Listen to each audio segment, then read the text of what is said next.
Magandang umaga sa inyong lahat, mga kapatid, and happy Sabbath. Saan man kayo naroroon ngayon? Hiniling ko ang oras na ito na mai-deliver. Makuha ang pagkakataon na ako mismo ang makapag-deliver ngayong araw ng Sabat na ito. Sapagkat mahalaga ang aking ipapahatid na mensahe sa inyong lahat. Ito ang maglilinaw ng maraming kalituhan, lalo na sa mga baguhan. Maglilinaw dahil sa mga kalituhan. Lilinawin ito ang mga kalituhan dahil sa iba't ibang doktrina na inyong napakinggan mula kung saan-saan. Ang mensaheng ito ay ipapublish ko sa aking YouTube channel, Oferian Heritage Conservatory, upang mapakinggan at maunawaan din ng lahat, hindi lamang ng mga naririto sa kawan, kundi pati yung mga nasa loob pa ng kung ano-anong sekta.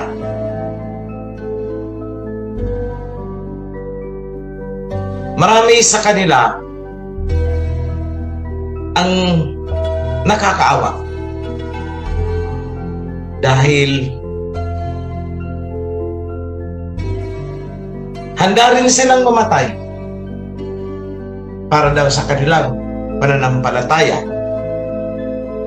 Pananampalatayang nakabase sa doktrina. Higit kong ipinapaabot ito sa mga taong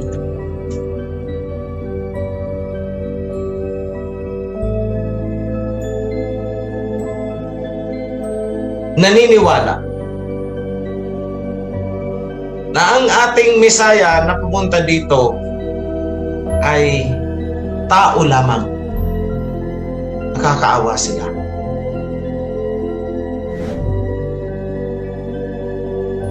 Then hindi lamang nila niyuyurakan ang pagkaalahayam ng Mesaya, kundi sila man ay nagkakasala sa banal na espiritu. Hindi nararapat na sabihin nating tao lamang ang Mesaya. Mapalad ang ating mga kapatiran ngayon. Nandyan sina Ka Juan, sina Ka Pedro, at kung sino-sino pang mga ka na ngayon ay kasama na natin dito sa loob ng covenant. Nagising na sila. Doon sa mga naiiwan pa, maawa kayo sa inyong mga sarili. Maawa kayo sa inyong pamilya. Maawa kayo sa inyong mga anak. Dahil ang pinanghahawakan ninyong katuruan, ang ipinaglalaban ninyong pananampalataya, na ang Mesaya ay tao lamang at kayo ay dumidirekta sa Ama, ay hindi hahantong sa inyong hinahangad na kaligtasan. Hindi po. Kaya sinasabi ko sa inyo, maawa kayo sa inyong sarili.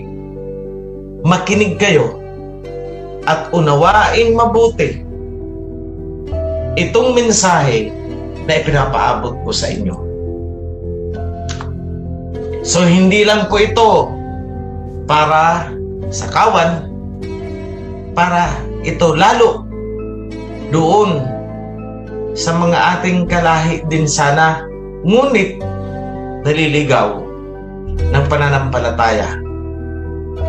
Hindi katotohanan ang kanilang pinanghahawakan, kundi doktrina lamang. Ulitin ko, doktrina lamang.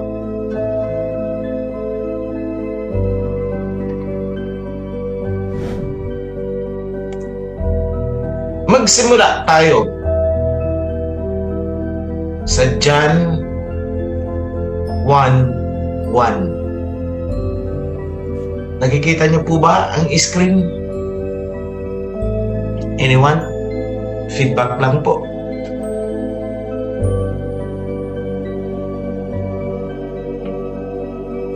In the beginning was the Word, and the Word was with Alahayam, and the Word is Alahayam.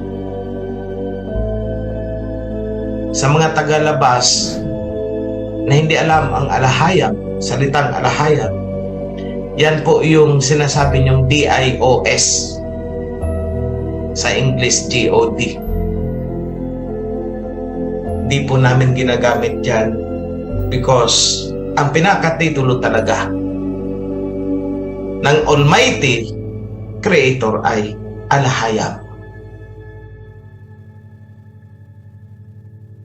Bilang respeto sa Kanya, gamitin natin ang Alahayam.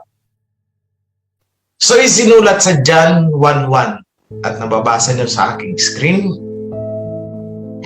In the beginning was the Word, and the Word was with Alahayam, and the Word is Alahayam. Ito ang naririnig ko sa mga Tagalog versions na sabi nila verbo, but verbo is Espanyol. The Word o yung verbo ay nasa simula. Ang verbo ay kasama daw ng Alahayam. At ang verbo mismo ay Alahayam din. Ngayon, ito ang tanong ko. Sino ang verbo na sinasabing Alahayam din? Sino ang salita? Who is the Word na sinasabi sa John 1:1? Let's go to the next verse. This is verse 2, chapter 1 pa rin ng John. He was with Alahayam in the beginning. Siya ay kasama ng Alahayam sa pasimula. Through Him, all things were created. Without Him, nothing was made that has been made. Tatagalugin ko. He was with Alahayam in the beginning. Kasama siya ng Alahayam sa simula pa lang. Through Him, sa pamamagitan niya, all things were created. Lahat ng bagay ay nilikha sa pamamagitan niya. Without Him, kung wala siya, wala ang lahat ng bagay na mayroon ngayon.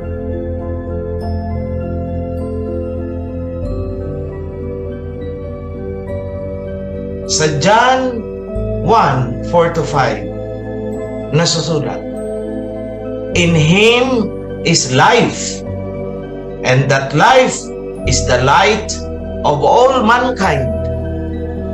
The light shines in the darkness, and the darkness has not overcome it. Tatagalugin ko at ipapaliwanag ko din. In Him is life. Sa Kanya ang buhay. Siya ay buhay. At ang buhay ay liwanag para sa sangkatauhan. Ang ibig sabihin po ng light dito, liwanag, ay pag-asa. Siya ang pag-asa ng sangkatauhan. At ang pag-asa na nagniningning sa dilim ay hindi kayang puksain ng kadiliman.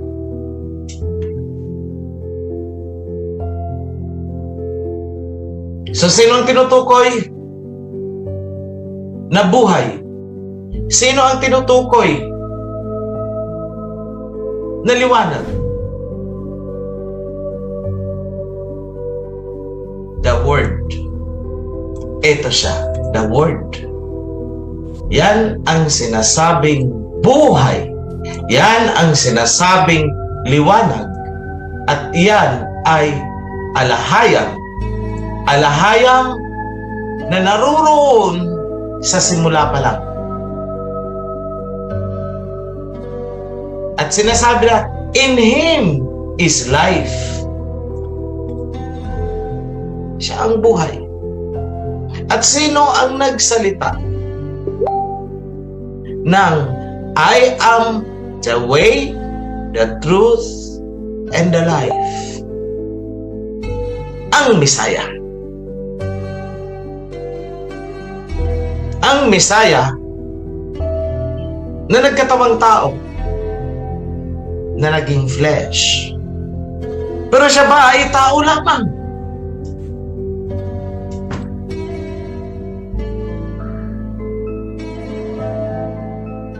Tingnan natin. John 1:14. The Word became flesh. Alin itong Word na naging flesh? The Word became flesh. Ang verbo ay naging laman. Alin ang verbo? John 1:1. The Word. The Word na naging flesh. The Word, ang verbo na presente sa simula pa lang. The Word, ang verbo kung saan lahat ng bagay ay nilikha sa pamamagitan niya.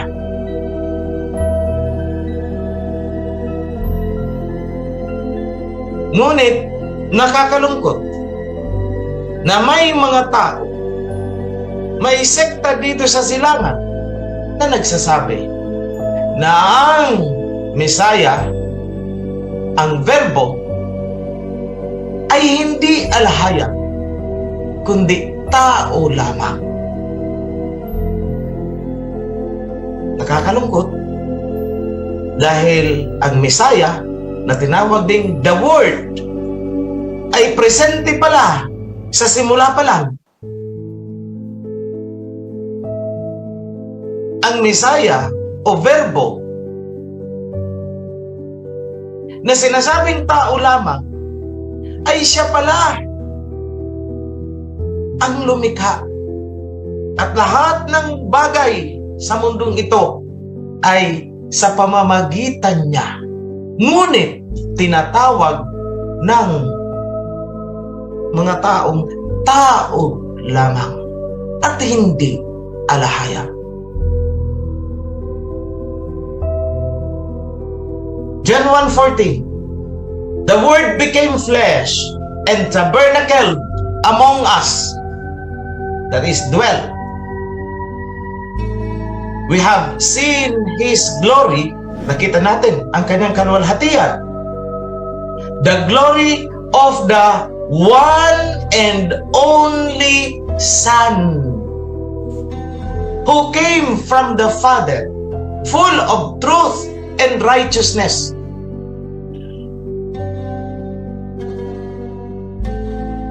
Ka Juan, ka Pedro, at kung sino-sino pang mga ka na kasama na natin ngayon at iniwan na ang kanilang dating pananampalataya na nagsasabing ang Mesaya ay tao lamang, mapalad kayo. Dahil muli niyong kinilala ng tamang pagkilala, tamang pagrespeto, at tamang pagsamba ang nag-iisang anak ng Ama.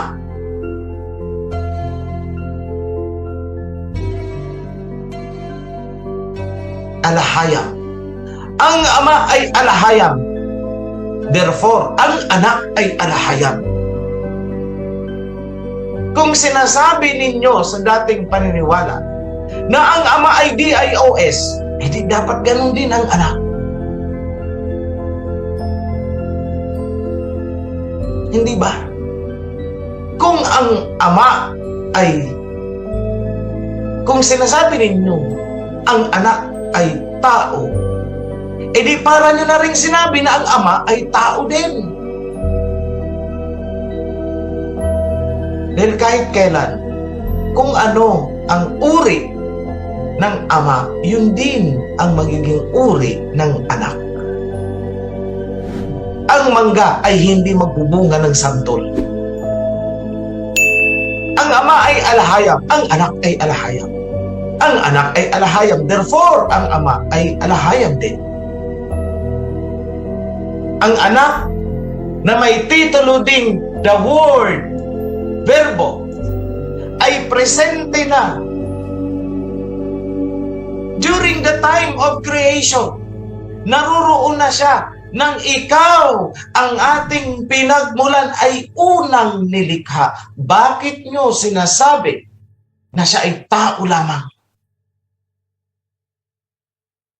Iba po yung nagkatawang tao lamang sa sinasabi ninyong tao lamang. Pagkaiba po yan. Niyuyurakan nyo ang pagkaalahayam ng anak. Yan ay isang paglapastangan. At ang niyuyurakan nyo ay ang pag-asa ng sangkatauhan. Binabypass ninyo at kayo ay dumidirekta lamang sa Ama.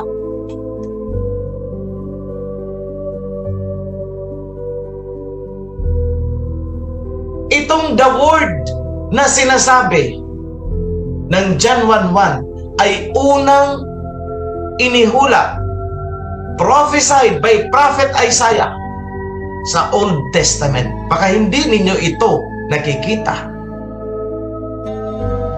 Isaiah chapter 9 verse 6. For to us a child will be born. May isisilang na bata na tinawag na rin Messiah. To us a Messiah will be given, and the orderliness will be on his kingship. Hari. Kung hari yan, may kingdom. And he will be called faithful and true. The Word, King of Kings, and mighty alahayam. Bakit nyo sinasabing tao lamang? Maawa kayo sa sarili nyo. Maawa kayo sa pamilya nyo. Ang pagyura, ang doktrinang nagyuyura, ang doktrinang lumalapastangan sa kabanalan ng anak ay hindi maghahatid sa inyo sa kaligtasan.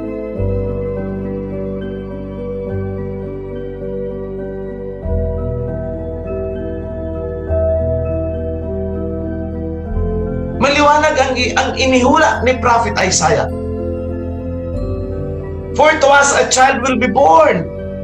Sa atin, may batang isisilang. To us a Messiah will be given. Ibinigay na Messiah. At ang kaayusan ay nasa kanyang paghahari. Orderliness will be on his kingship. And he will be called faithful and true. The Word. Anong sabi ni John? In the beginning was the Word. And the Word was with Alahayam. And the Word is Alahayam. Yun din ang sinabi ni Prophet Isaiah. Bakit sinasalansan at sinasabi tao lamang.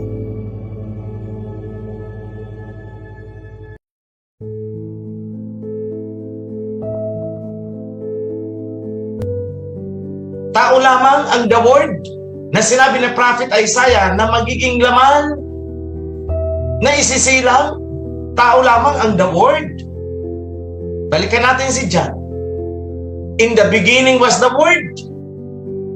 The word was Alahayam, and the word is Alahayam. Bakit Alahayam itong the word na isinilang sa atin bilang flesh? Sapagkat ang ama niya ay Alahayam. Huwag pong babaluktutin.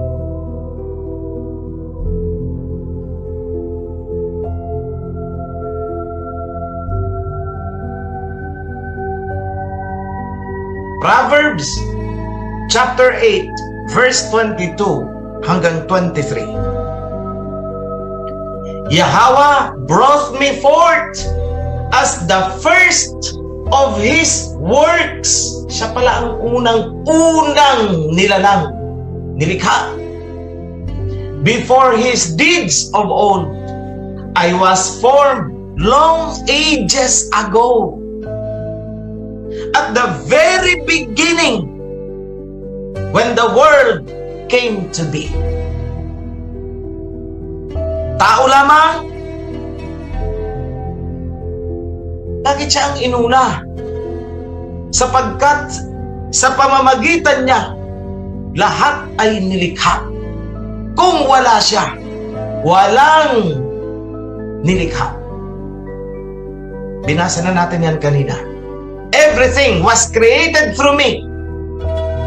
Without me, kung wala ako, nothing has been made. Walang magagawa. Tao lamang,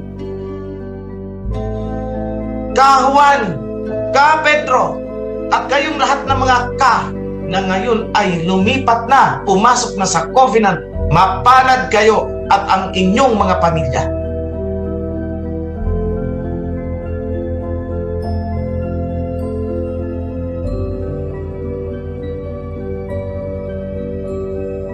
Dahil kayo ay nakalaya na sa isang doktrina.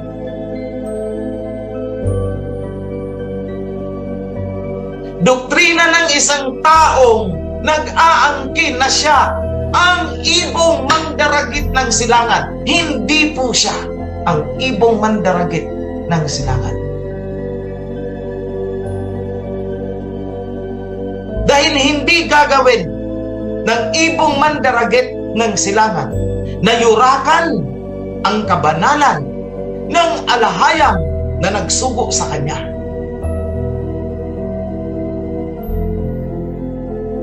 Yan lang po, ganun kasimple. Yuyurakan mo ang kabanalan at kapangyarihan ng nagsugo sa iyo kung ikaw nga ang ibong mandaragit na isinugo.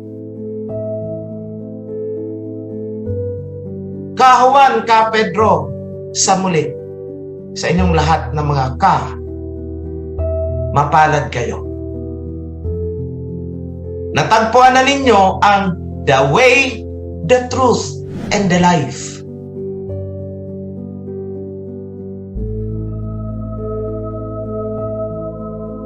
Muling pagpapatunay, John chapter 8, verse 56 hanggang 58. Nasusulat. Dito ang sinasabihan niya dito ay ang mga Gentiles, mga Pharisees. Ito ang salita ng Messiah. Your father Abraham rejoiced at the thought of seeing my day. He saw it and was glad. Sasabi niyo, nakita ba ni Abraham ang Messiah?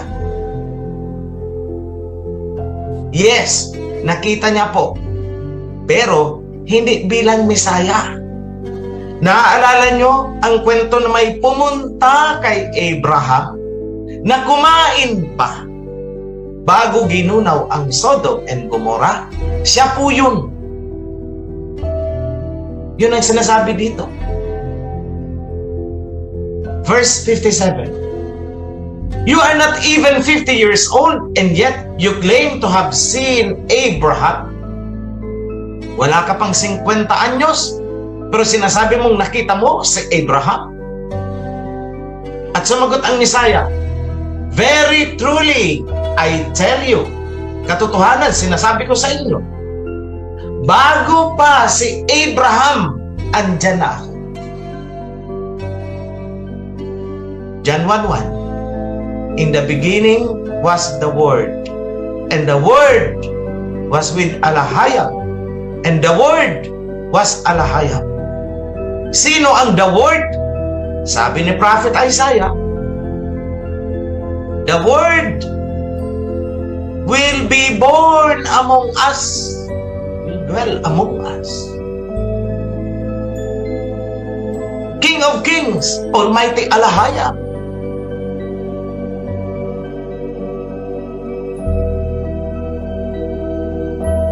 Ito, manginabot kayo dito, mga ka.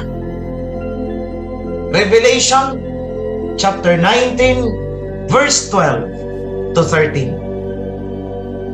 Ito ang muling pagbabalik ng sinasabi ninyong tao lamang.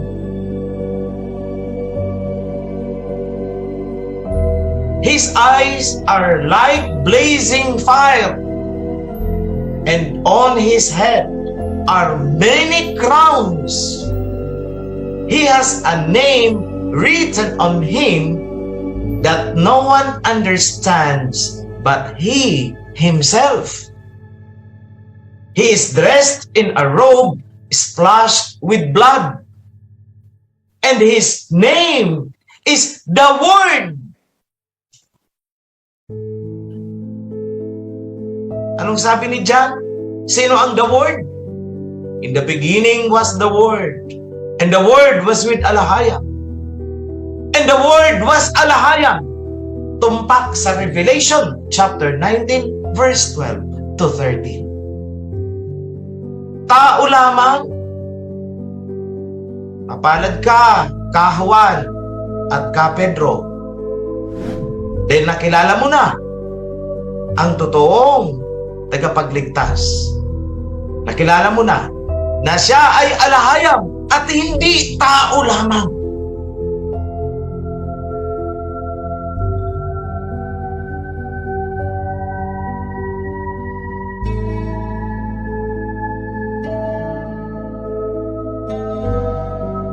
Ayan. The Word ang babalik. Ang the Word na nagkatawang tao na naging flesh. Siya pala ay Allahayam at hindi tao lamang. The Word na present in the beginning. The Word na kung wala tayo, wala ang universo. Ngunit nakakalungkot, hindi binibigyan ng karapat-dapat na luwalhati at pagpupuri sapagkat siya ay itinuturing na tao lamang nitong mga naliligaw ng landas.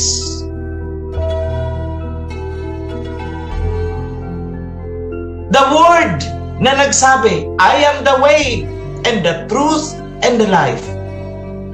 No one comes to the Father except through me. Hindi nyo siya pwedeng i-bypass.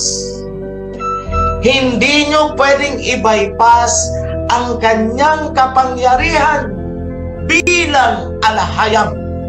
Kaya huwag ninyong sinasabi na siya ay tao lamang.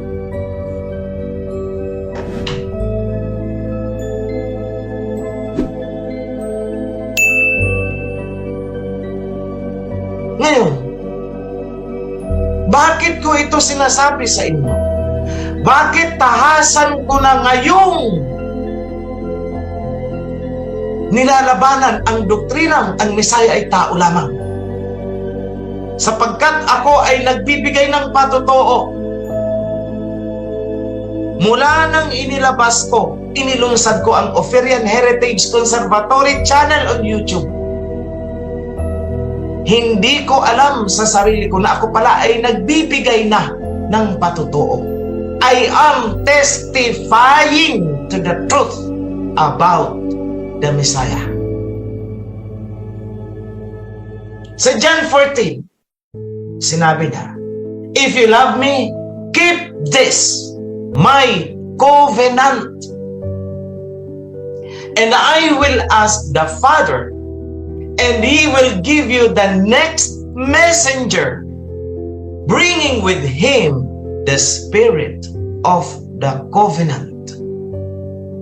Ito ang nawawalang tamang konteksto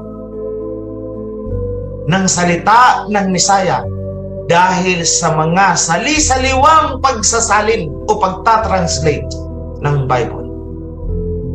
But the Bible is correcting itself because the true context is never lost. Pwede nilang laro-laruin ang mga salita dyan, pero ang pinaka-framework ay hindi nawala at pwedeng ituwid muli kung anuman ang kanilang sinira.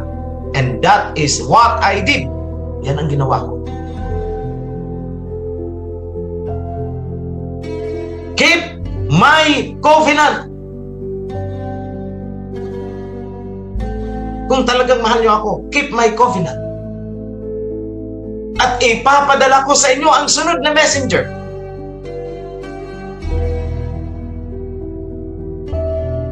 Na magdadala sa inyo ng spirit, ng diwa, ng covenant. Bakit next messenger? Kasi ang sinundang messenger was John the Baptist. Inihanda ni John the Baptist ang pagdaraanan ng Messiah. Ngunit, hindi inihanda ni John the Baptist. Hindi niya inilahad ang tungkol sa covenant. Napansin ninyo ang sinabi ni John? Na hanggang dito lang ako sa baptism of repentance. Repentance lang po ang misyon ni John the Baptist. Hindi siya ang nakatalaga na maghatid ng Spirit of the Covenant. Nothing more, nothing less. Walang labis, walang kulang. Repentance lang po ang paghahanda na nakatalaga kay John the Baptist. Walang labis, walang kulang. Prove me wrong. Yan ang challenge ko. So hindi si John the Baptist ang sinasabi ng Messiah na may ipapahatid siyang messenger. Verse 21. Whoever enters my covenant and keeps them is the one who loves me. Ganyan kahalaga ang covenant. The one who loves me will be loved by my Father, and I too will love them and show myself to them. Magpapakita ako sa kanila. At ang tinutukoy dito ng the word ng Messiah ay ang kanyang muling pagbabalik na magpapakita siya sa mga tao na pumasok lamang sa kanyang covenant. Pag wala ka sa kanyang covenant, good luck sa'yo. Hanggang false claim ka na lang. Hanggang doon ka na lang sa pag-aangkin. At doon ka babagsak. Sa sinabihan ng Messiah na, hindi lahat ng tumatawag sa aking pangalan ay makakapasok sa aking kaharian. Kundi silang mga sumusunod lamang sa kalooban ng aking Ama. Tanong, ano ang kalooban ng Ama? Covenant since the beginning. Mula nang lumabas ang Israel mula sa Egypt. Huwag pong babaluktutin. It is all about the covenant.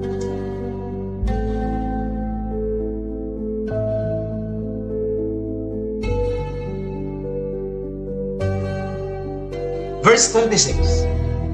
But the messenger whom the Father will send to bring the Spirit of the covenant in my name, will teach you all things and remind you of everything I have instructed you. Napakalinaw po niya. Ang mensahero na isusugo ng Ama ay darating, dala niya ang aking pangalan. Ang magdadala ng Spirit of the Covenant, dadalhin niya ang Spirit of the Covenant sa pangalan ng Misaya. Ngayon, ganyan kahalaga ang tunay na pangalan.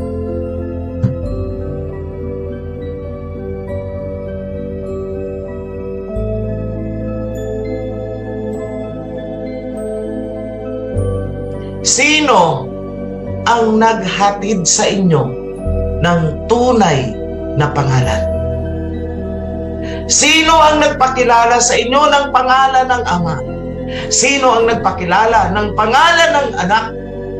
At sino ang nagdala ng covenant sa mga pangalang yun? Hindi ako nagbubuhat ng bangko. Hindi ko pinupuri ang aking sarili. Kailanman ang pagsasabi ng katotohanan ay hindi pagpuri sa sarili.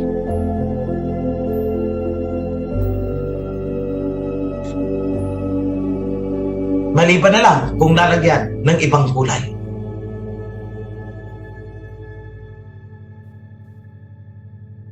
Hindi ko pa ito nababasa noon. Hindi ko pa ito alam noon. Pero bukang bibig ko na ang covenant sa pagsisimula pa lang ng channel. Ngunit hindi pa ako ganun nahahasa sa panahong yun. Kaya ngayon ko lang ito naihatid sa inyo. Hindi pa ito nagsisink in sa aking diwa. Ni hindi ko alam na ang ginagawa ko pala ay gawain na pala ng mensahero. Hindi ko alam. Kaya nung sinasabihan ako ng mga tao na ikaw ang mensahero, ikaw ang totoong ibong mandaragit, sabi ko sa inyo noon, wag niyong gagawin yan. Dahil kasalanan yan. Ako'y isang simpleng YouTube vlogger lamang.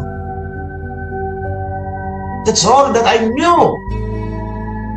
Yun lang ang alam ko sa sarili ko. Hindi ako naghangad ng anumang katanyagan, kapurian, self-glorification, whatever. Kaya nga sabi ko noon, hindi ako lalantad sa inyo. Dahil gusto ko ako'y tahimik, pribado, at simpleng pamumuhay lamang. Ngunit tawag pala ng pangangailangan, tawag pala ng isang responsibilidad na iniatang sa akin na hindi ko pala alam na ako pala ang dapat na gumanap doon. Kaya napilitan akong lumabas.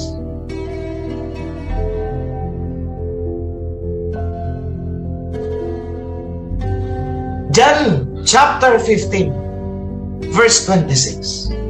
When the messenger comes, the carrier of the Spirit of the covenant, whom I will send to you from the Father, he will testify about me.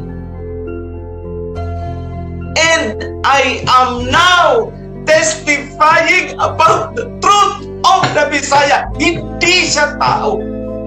Pati kamatayan niya, alam ko.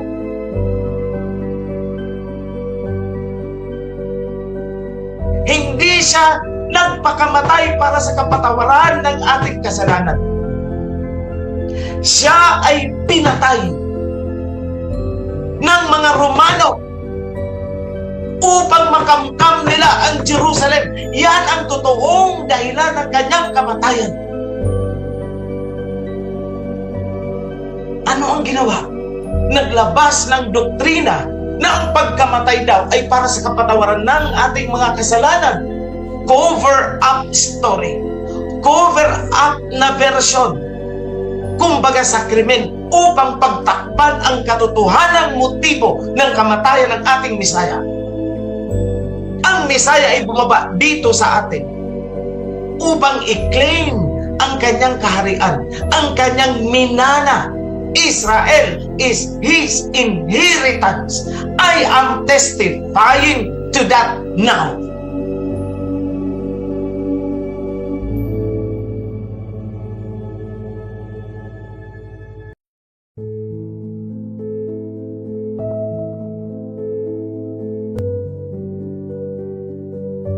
John chapter 16, verse 8.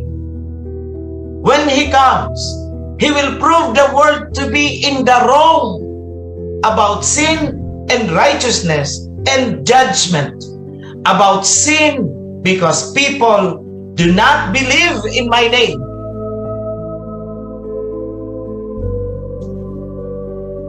Yes, nagawa ko na pala. Ngayon lang nag-sink in sa akin na tapos na. Nagawa ko na pala ito. Ang mga bagay-bagay na inilahad ko at ginawa ko noon ay hindi ko ginawa upang tapilan ito. Dahil hindi ko ito alam noon.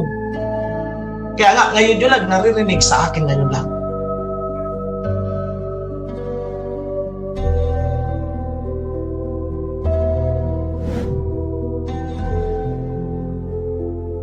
Yes, pinatunayan ko sa mundo na mali.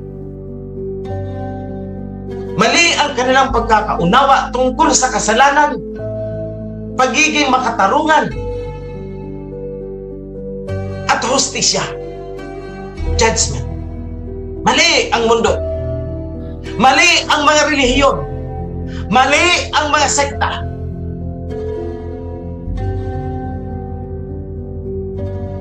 Dahil kung sinunod nila talaga ang totoong mga nasusulat, hindi sekta ang itatayo nila.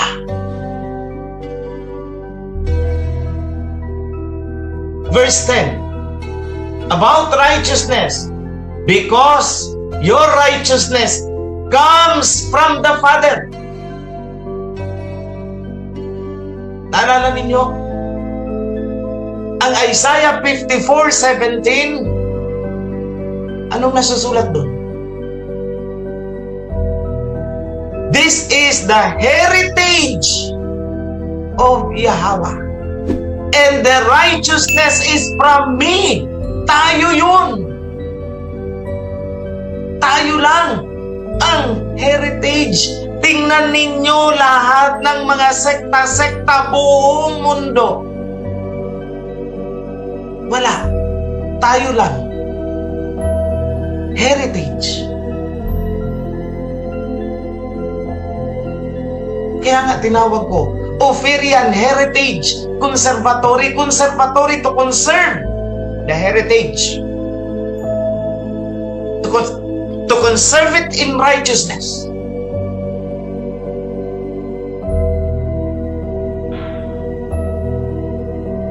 At bandang huli may nakapansin at ibinigay sa akin itong verse na ito na Isaiah 54:17. Pero bandang huli na yun. Pero sa pagsimula pa lang, unang video pa lang, ano ang pangalan ng aking channel? Ophirian Heritage Conservatory. Heritage.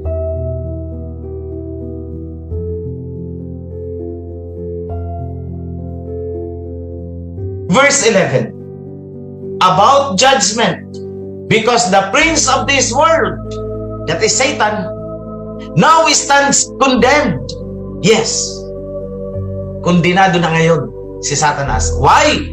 Booking na ang manipulation na ginawa niya gamit ang kung ano-anong mga sekta at relihiyon.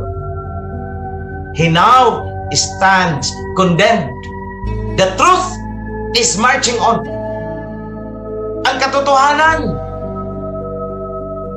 ay kumakalat, lumalaganap na.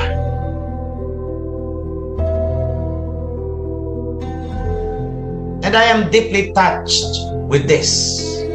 Verse 12.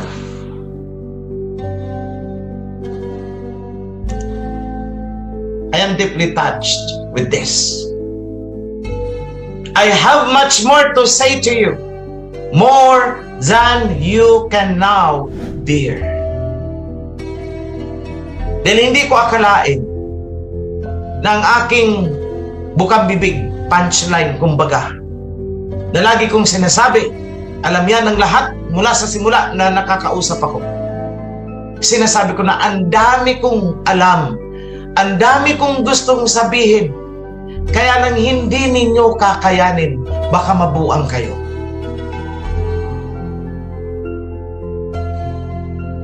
Although sa harap ng mga taong nagmamarunong, ako'y nagkukunwaring tanga-tangahan.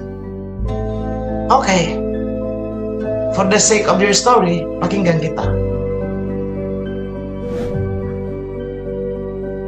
Para no offense. But I tell you, repeatedly,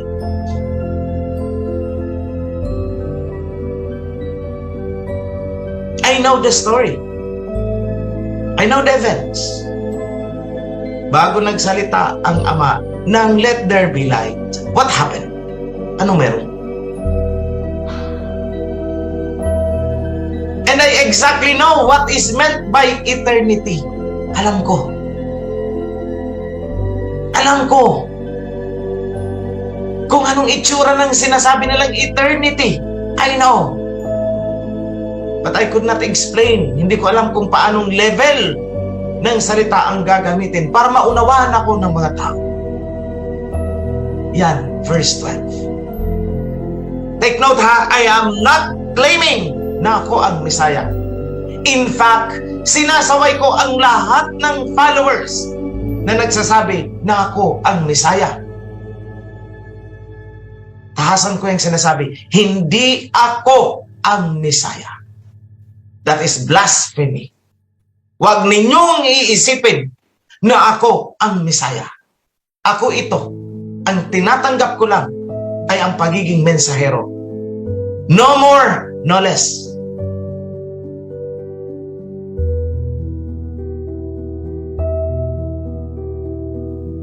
Verse 13. But when the messenger comes, he who carries the spirit of the covenant. Yan ang mga minaling translation eh. Minaling translation yan. Para hindi natin maintindihan. Ang sinasabi nila dito, advocate daw, advocate. Sa ibang version ng Bible, imbis na messenger, comforter daw, comforter. Kaya nung tinagalog, naging mang-aaliw, dancer? Entertainer? Ganon? Nakita ninyo kung paano nila binaboy ang translation ng Bible?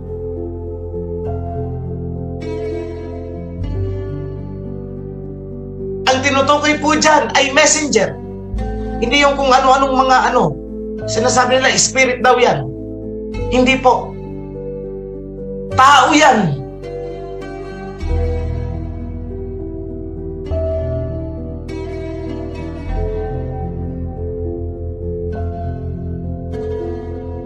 Dahil si Prophet Isaiah palang sinabi na yan. Ibong mandaragit.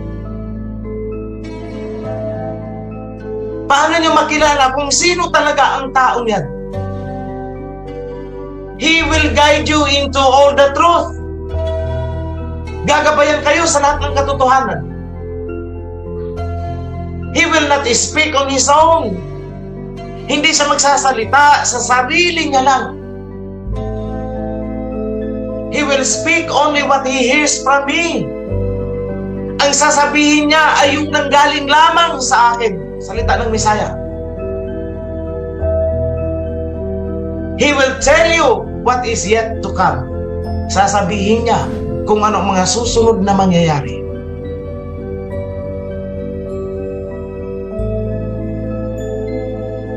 Darating na naman dyan ang mga pilosopo. Kinakausap ka ba ng Messiah? Ang mga pilosopo.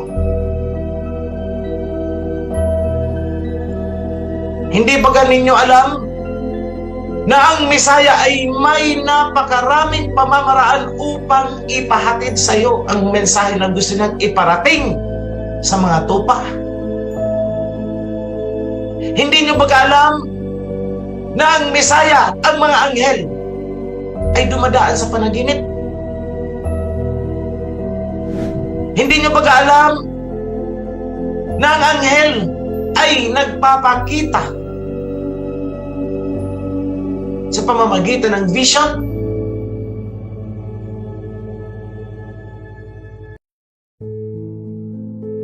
Mula sa simula, wala akong sinalita na sarili kong kuro-kuro.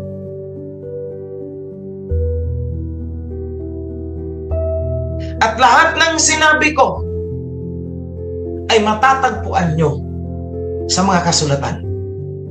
Walang labis. Walang pagbabaluktot.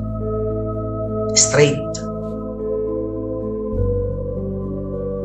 Verse 14, He will glorify me because it is only what He will receive from me, which He will make known to you.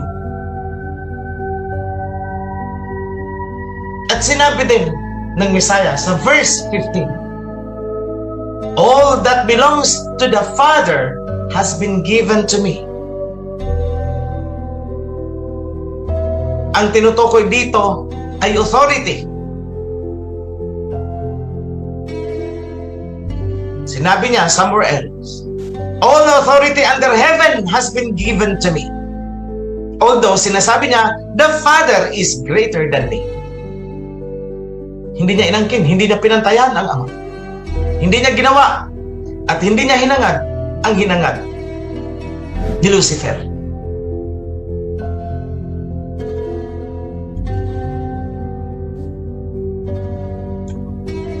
That is why I said, the Spirit that the messenger will receive from me is what He will make known to you. Anong Spirit ang dinala ko sa inyo? The Spirit of the Covenant. Bakit? Because ang diwa ng Covenant ang mag-i-establish ng kingdom ng Messiah.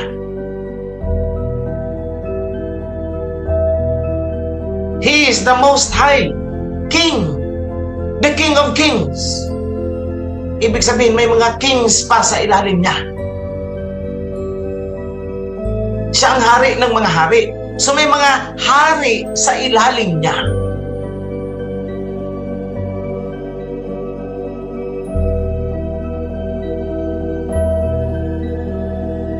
Napansin niyo kanina ang sinabi sa Revelation, sa pagbabalik niya, with Him are many crowns. Balikan niyo nga yun. Sige, balikan natin yung Revelation kanina. It is here. Okay? Ito. His eyes are like blazing fire and His head are many crowns. Bakit? Kasi maraming kings siyang nasasakupan. So ang mga korona ng mga kings na yan ay kanya actually. Kanya.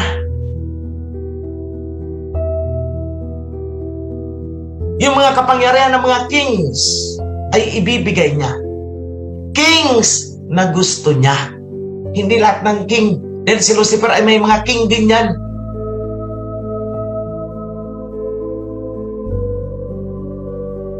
Okay, so balik tayo. Ngayon, anong authority? Meron ako. Sa pagsasalita ko ngayon, I will take you to the Old Testament. I will send my messenger. Old Testament pa lang, sinabi na. I will send my messenger. The messenger of the covenant, whom you see will prepare the way before me. Hindi po ito si John the Baptist. Dahil si John the Baptist po ay hindi messenger of the covenant. Hindi po covenant ang bitbit ni John the Baptist, kundi baptism for baptism of repentance. Yun lang ang kanya. Hindi bitbit ni John the Baptist ang covenant. Ibig sabihin, hindi si John the Baptist itong sinasabi dito na maghahanda sa pagdaraanan para sa pagbabalik ng King of Kings. Mensahero na ang bitbit ay covenant.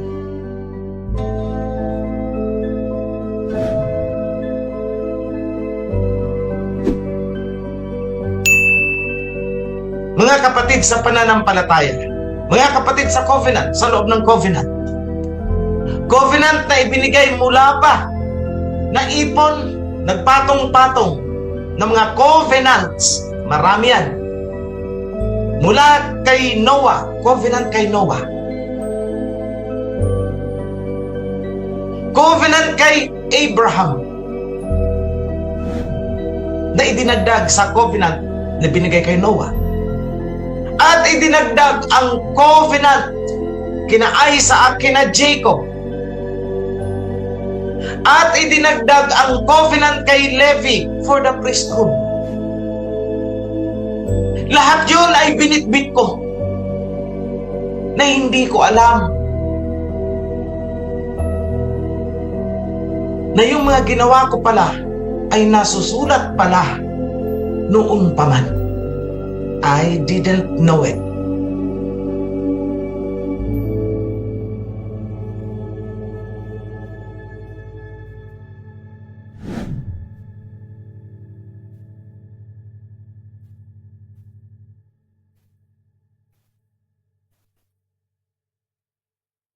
Hindi ko inaakala na ako pala ang gaganap dyan.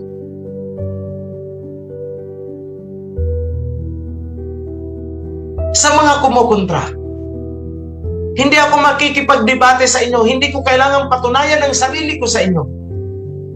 Humanap kayo ng ibang tao na binitbit ang pangalan ng Aba.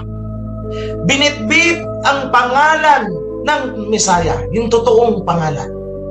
At binitbit ang covenant, walang sekta sa buong mundo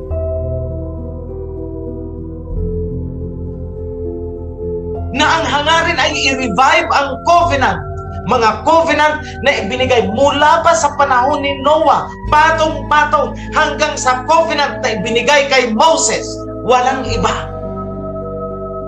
Ako lang ang nag-iingay tungkol sa mga covenant na yan na kailangan nating balikan. Wala pong iba. Ngunit hindi ko alam na ang ginagawa ko palang pag-iingay dahil ginagampanan ko na pala ang pagiging mensahero ng silangan. Ginagampanan ko na pala ang pagiging ibong mandaragit na kiniklaim ng iba. I didn't know it from the beginning.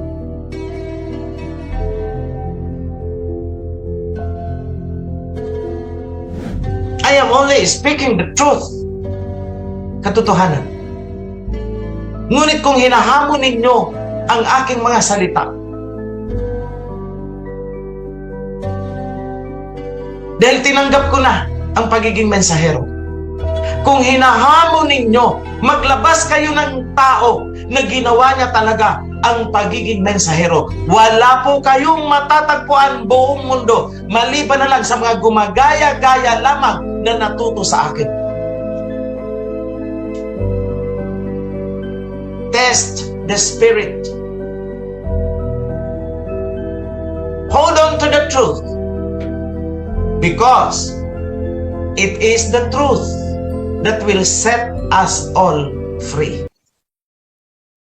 All glory to Abba Yahweh, the Father, and King Yahweh, Kanya lamang, hindi sa akin.